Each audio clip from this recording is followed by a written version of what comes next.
We are living in a multicultural world where goodwill and good intentions are beneficial in improving our skills for an effective interpersonal communication.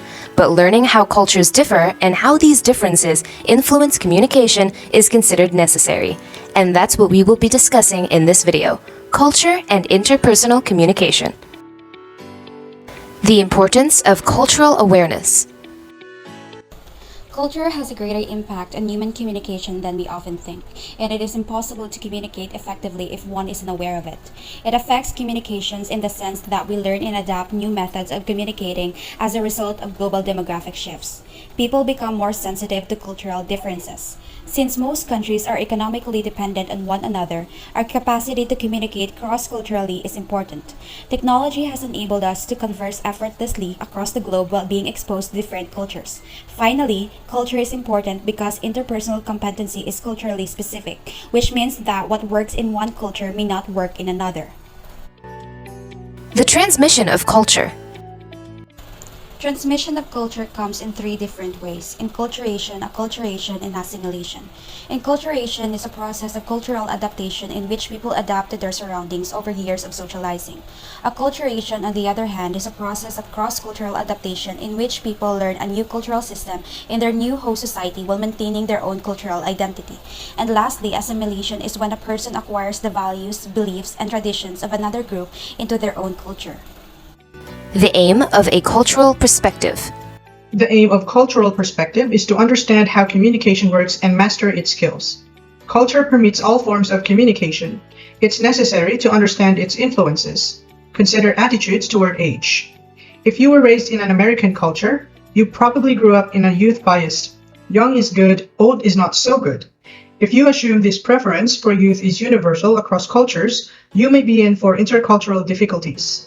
This emphasis on culture does not imply that you should accept all cultural practices. Culture influences, but it does not determine your values or behavior. You can reject capitalism, communism, or socialism regardless of the culture in which you were raised. Culture even influences your level of happiness, which in turn influences your attitudes and positivity or negativity of your messages. Cultural differences. Goodwill and good intentions are beneficial, but they are considered insufficient for global interpersonal connection since cultural differences affect communication, which is why it needs to be understood. The research supports numerous key cultural variations that affect communication: individualist or collaborative approach, context emphasis, power structure, masculinity, femininity, indulgence, and moderation. Even though many countries have similar backgrounds, these differences are studied in terms of countries, and so we often speak of Hispanic culture, which would include a variety of countries. In other instances, the same country has multiple cultures, just like Hong Kong, which is a part of China, is considered separate since it has somewhat different culture. This understanding also helps you modify your behavior as appropriate for greater effectiveness in certain situations. Principles for effective intercultural communication. Intercultural communication refers to the phenomenon of exchanging information, knowledge, and ideas between two individuals with different cultural beliefs. At any point in our lives, we'll encounter someone with a culture that doesn't align with ours. For intercultural communication to be effective, one must accept that there are cultural differences everywhere. Developing cultural sensitivity is also essential for people to acknowledge cultural differences.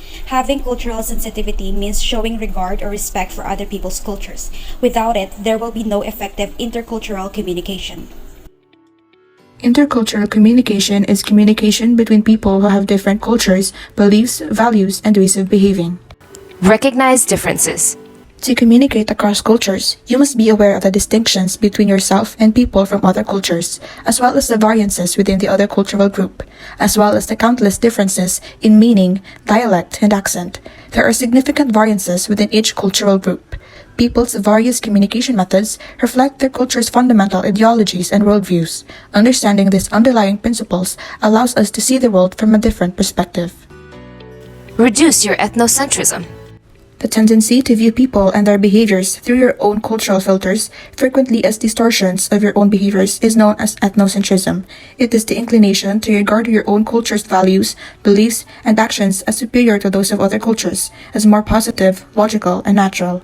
To communicate effectively with others, you must perceive yourself and others as different, but not inferior or superior. You must be mindful of the possibility of ethnocentrism to impose blinders. Confront your stereotypes. A sociological or psychological stereotype is a preconceived notion about a group of individuals. If someone has a fixed impression upon meeting a member of a specific group, they may think it will be some useful orientation in their communication. However, it causes issues when all of the features assigned to members of that group are applied to that person without first assessing the unique individual. You may fail to appreciate the multifaceted nature of all people and all groups.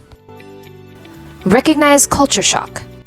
Culture shock is a psychological reaction that occurs when you are immersed in a culture that is vastly different from your own. When joining a new and different culture, most people experience culture shock. However, when you are unfamiliar with the new society's rules and practices, it can be uncomfortable and stressful. If you want to be an effective communicator, you need to know how cultures differ and how these differences influence communication.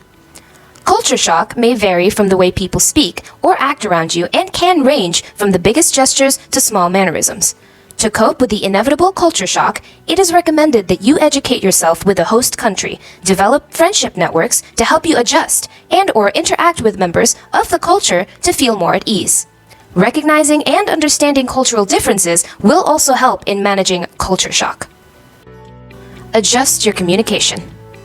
Intercultural communication, and, by extension, all interpersonal communication, occurs only when one person understands the meanings of each other's words and nonverbal cues. That is, only when the two people share the same set of symbols. It is important to recognize that each culture has its own communication rules and conventions when you alter your communications. Understanding how others interpret gestures and interpersonal interactions might help you adapt your own signals. The greater the cultural differences, the greater the communication adjustment you'll need to make to accomplish your interpersonal goal.